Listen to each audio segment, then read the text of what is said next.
어제 새정치민주연합의 상임 고문인 권노갑 고문이 반기문 유엔 사무총장 그 측근들이 대선 후보 출마 그 문제를 타진했다. 이렇게 밝혀서 지금 논란이 아주 커졌습니다. 반기문 사무총장에 대한 관심 점점 커지고 있는데요.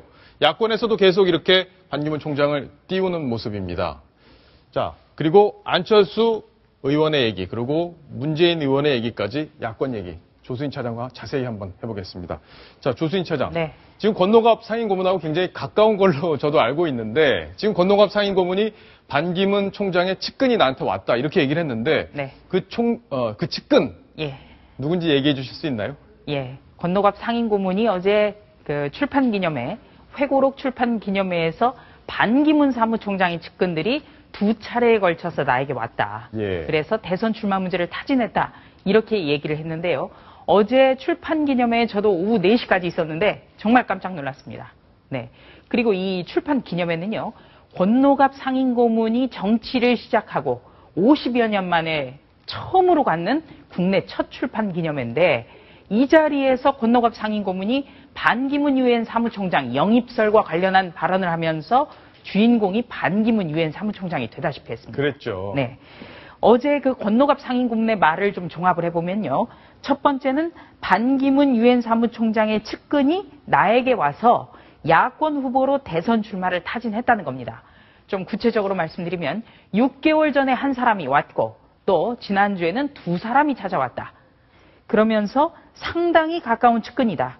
물론 지금 현재 시점에서 그 측근들의 이름이나 지위를 말할 수는 없지만 측근이라는 것 자체는 사실이다. 이렇게 예. 얘기를 했습니다.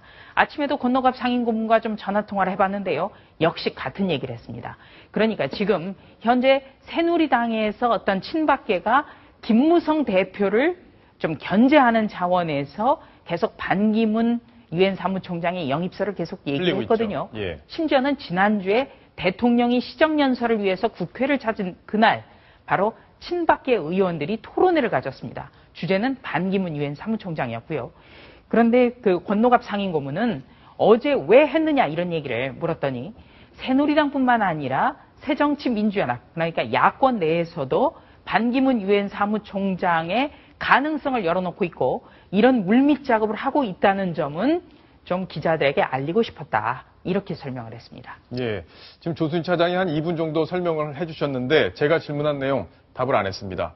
측근 누군지 권노갑 고문이 얘기를 안 해주시는 건가요? 아니면 안 물어보신 건가요? 네, 여러 차례 물어봤죠. 아, 예. 예, 여러 차례 물어봤는데 권노갑 상임고문은 지금은 측근에 대해서 구체적으로 얘기할 수 없다. 예. 그러면서 좀 비보도를 전제로 몇 가지 힌트를 줬습니다. 아, 예. 네, 그 힌트를 종합해서 시기가 되면 제가 동아일보라는 지면을 통해서 소개를 해드리도록 하겠습니다. 네. 예. 그런데 이제 권노갑 상임고문이 지금까지 한 번도 어떤 자신의 역할에 대해서 뭐 부풀린다거나 예. 네, 공치사를 한다거나 그런 일은 없었습니다. 심지어는 3월 2일에 안철수 전 대표가 민주당과 깜짝 합당 선언을 했을 때 그 막후에 권노갑 상임고문이 있었다는 얘기를 제가 이제 그 단독 보도를 했습니다만 이 보도를 취재하는 과정에서도 굉장히 망설였습니다. 아, 그랬군요. 그러니까 중요한 선택은 안철수, 김한길 두 대표가 했을 뿐이지 나는 그냥 거들어줬다. 그런데 내가 빛나서는 안 된다. 이러면서 한사코 사양을 했었는데 여기에 비춰봤을 때도 어제 권노갑 상임고문이 자세하게 반기문 유엔 사무총장의 측근들 얘기를 한 것. 예. 이건 좀 간과할 수 없죠. 자, 그럼 조수인 차장 보시기에는 측근들이 분명히 반기문 총장의 측근이 맞다. 이거는 분명한 건가요? 네. 예. 그러니까 이제 권노갑 상임고문 지금까지 좀 장황하게 말씀드렸습니다만 어떤 없는 사실을 있는 것처럼 부풀리거나 또 자기를 공치사하는 그런 예. 스타일은 아니라는 점. 그리고 여러 가지 정황으로 밀어볼 때 반기문 유엔 사무총장과는 대단히 가깝다.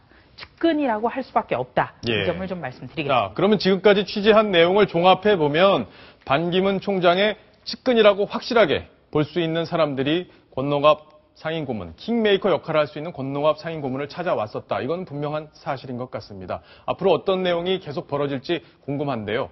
자, 오늘 박지원 의원도 권노갑 상임고문의 말에 힘을 보탰습니다. 어떻게 보탰는지 직접 들어보겠습니다. 반기문 사무총장과 가까운 분이고 저도 잘 아시는 분입니다.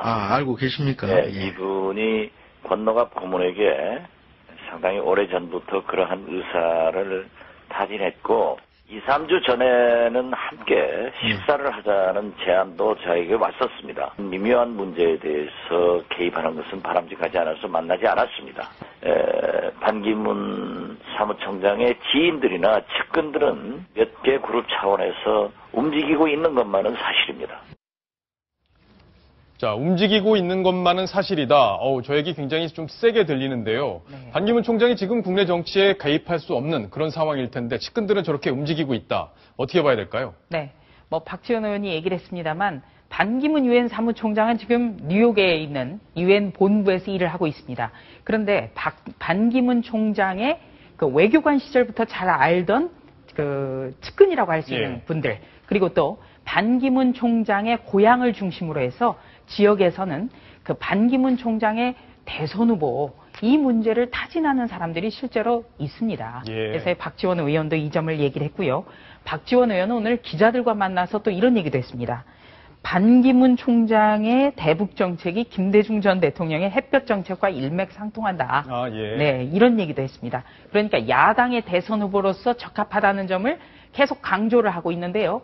참 지금까지 새정치민주연합의 최대 주주 하면 친노계고 친노계의 좌장은 바로 문재인 의원입니다. 문재인 의원의 심사가 그렇게 고울 수는 없을 것 같습니다. 그럴 것 같네요. 네.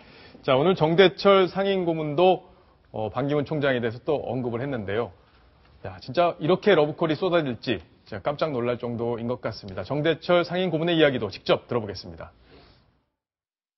저도 한 2년 전에 이런 얘기를 했더니, 손사래를 줘서, 정 선배, 저 유엔 사무총장 일이나 잘하게 만들어주세요.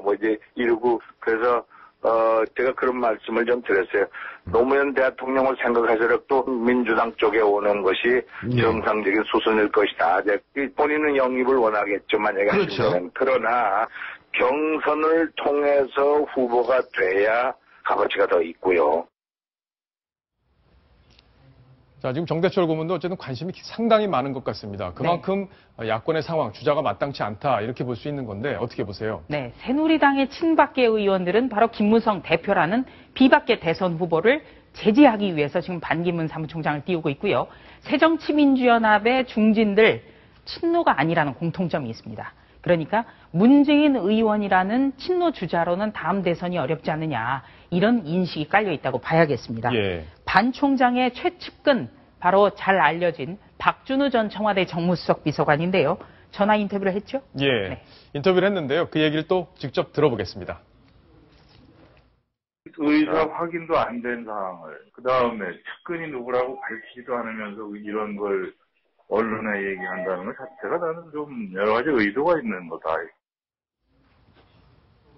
자, 지금 여러 가지 의도가 있다. 확인도 안 된 얘기를. 야권에서 이렇게 불거지는 거에 대해서 지금 반기문 총장 측근으로서 좀 불편한 심기를 보인 것 같네요. 네, 그렇습니다. 이 박준우 전 정무수석의 경우에는요. 노무현 정부 때 외교부 기획관리실장을 맡아서 그때 한참 한미 관계에 대해서 동맹파냐, 자주파냐 이런 걸 가지고 굉장히 그 한미 관계만 봐서라도 외교부 내에서 소란이 있었거든요. 이런 점으로 밀어볼 때 반기문 사무총장은 지금 야당, 그러니까 친노계가 주축이 되어 있는 야당과는 정체성이 맞지 않을 거다. 이런 주장을 하고 있습니다. 그러니까 반기문 총장이 출마를 하더라도 야당은 아닐 것이다. 이렇게 박준우 수석 보는 건가요? 네, 그런 뉘앙스의 말로 지금 얘기를 하고 있는데요. 중요한 것은 반기문 유엔 사무총장이 여기에 대한 언급을 전혀 하고 있지 않다는 겁니다. 네, 반기문 총장이 오늘쯤에는 좀 대응을 하지 않겠나, 공식 입장을 내놓지 않겠나 이런 관측도 나왔습니다만 지금까지 현재까지 만 하루가 지난 뒤까지는 내놓지 않고 있습니다. 아마 많이들 만류를 하는 것 같습니다. 그러니까 이 대선이라는 거에 대해 딱 잘라서 나는 출마 안 한다 이런 얘기를 할 필요는 없다. 이런 주의에 좀 만류가 있지 않나 이렇게 관측되고 있습니다. 자, 그렇다면 결국에는 가능성을 열어두고 일단 상황을 지켜보겠다 이런 판단으로 봐야 될까요? 그렇습니다. 이 반기문 총장 영입설이 여나 야나에서 다 나오고 있는데요. 여야 조금 전에도 말씀드렸다시피 한쪽은 친박계에서 나오고 있고 한쪽은 친노계라는 당내 최대 계파를 제지하기 위해서 나오고 있습니다. 그리고 또 반기문 총장의 영입설은 흥미롭게도 지금 정치권의 화두죠. 개헌과도 맞물려 있습니다. 바로 이원 집정부제인데요. 그러니까 대통령은 어떤 외치를 담당하고 국회에서 선출한 그 총리가 내치를 담당하도록 하자. 이런 개헌론과 맞물려 있다는 점 때문에 모든 가능성을 열어놓고 보는 게 낫다고 생각한 거 아닌지 예. 이렇게 생각이 됩니다. 자, 천상철 차장은 출마 가능성, 지금 나오는 얘기들 어떻게 판단하고 계세요? 제가 조금 전에 이제 들어오기 전에 박 앵커가 좀 취재를 해서 좀 들어와 달라는 요청을 받고 예. 국회에 있는 또 한 명의 측근이라고 불리는 신모 의원에게 전화를 해서 반기문 총장의 측근. 예, 그래서 외교부 출신이고 또 반기문 총장과 친하다는 얘기를 듣고 전화를 해봤는데요.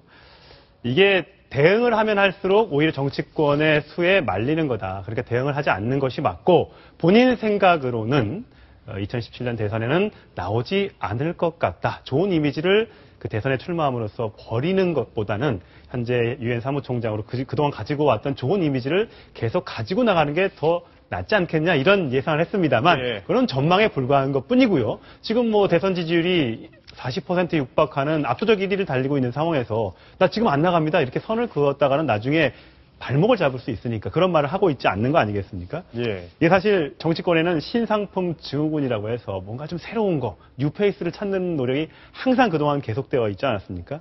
이제 그러다 보니까 오히려 조용히 하면 할수록 그놈의 인기는 식을 줄 모르는 것 같습니다. 예.